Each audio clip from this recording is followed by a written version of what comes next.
utilizamos colores y sonidos. En primer lugar, los colores que uno va a ver en la pantalla van a emitir diferentes ondas electromagnéticas visibles. Recordemos que en nuestro universo tenemos ondas electromagnéticas que no son visibles, por ejemplo el Wi-Fi, por ejemplo la radiación cósmica, y las únicas ondas electromagnéticas visibles son los colores. Eso lo demostró Newton con el arco iris. Cada color tiene una longitud de onda y una frecuencia que, ya sea entrando por los ojos o entrando a través de la piel, que ya ha sido demostrado, por ejemplo el sol, pueden llegar no solo al cerebro, sino a partículas como las proteínas albúminas de la sangre, que van a cargarse según el color que sea y van a viajar por la sangre o a través de los ojos llegar al cerebro, y cada color va a llegar a distintas zonas del cerebro. Un ejemplo sería que, por ejemplo, el color violeta accede a la zona de lo que se llama la amígdala cerebral, donde se guardan los recuerdos.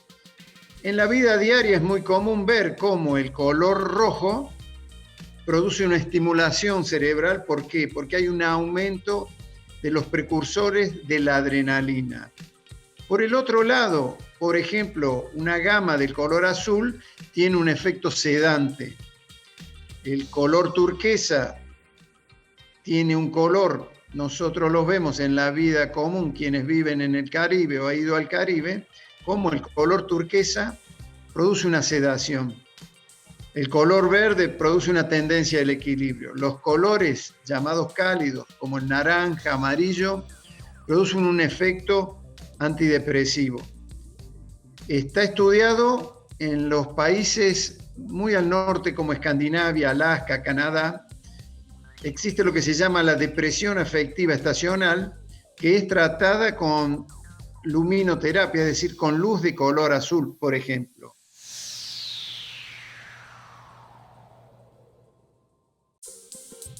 Es decir, está demostrado cómo distintos colores van a producir distintos efectos sobre el cerebro. Por su parte, el sonido es también una onda vibracional percibida por el cerebro, y lo fundamental es la repetición de frecuencias. Si uno lo escucha en la música, una música clásica, tiene un ritmo en determinada secuencia que se llama una baja frecuencia, que va a llevar al cerebro por un mecanismo que se llama resonancia.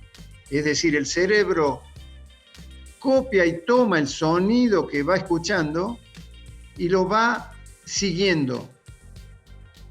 De la misma manera, opuesto, si uno escucha una música de rock, que es un sonido de alta frecuencia, por decirlo de alguna manera, va a llevar a una estimulación, una excitación del cerebro. Bueno, eso lo hemos traducido a distintas ondas, y además distintos sonidos producen distintos efectos. Un ejemplo, si uno coloca un sonido alternado a una frecuencia de 1 Hz, o sea, 60 sonidos o latidos por minuto, es igual a la frecuencia cardíaca de 60 por minuto, lleva el sonido alternado a un equilibrio entre los dos hemisferios cerebrales. Si por otra parte, como está en la aplicación, también le ponemos los que se llaman los sonidos binaurales, están a distinta frecuencia, esos sonidos van a llevar a distintos estados que en el cerebro se registran en el electroencefalograma. Se habla mucho de un sonido alfa. Si uno coloca frente a un sonido alfa, el cerebro por repetición luego va a seguir ese sonido. Si uno le coloca el sonido delta, que son sonidos de baja frecuencia, va a llevarlo, por ejemplo, a un estado de meditación o de paz mental o aún de sueño. Últimamente se ha descubierto los efectos beneficiosos del sonido gamma. que es el sonido que aumenta la creatividad. Es un sonido a la vez relajante y estimulante de la creatividad. Y el cerebro tiene esa facultad de seguir aquellos sonidos que son repetitivos. Y a determinada frecuencia, el cerebro va a vibrar por este mecanismo de resonancia a la misma frecuencia.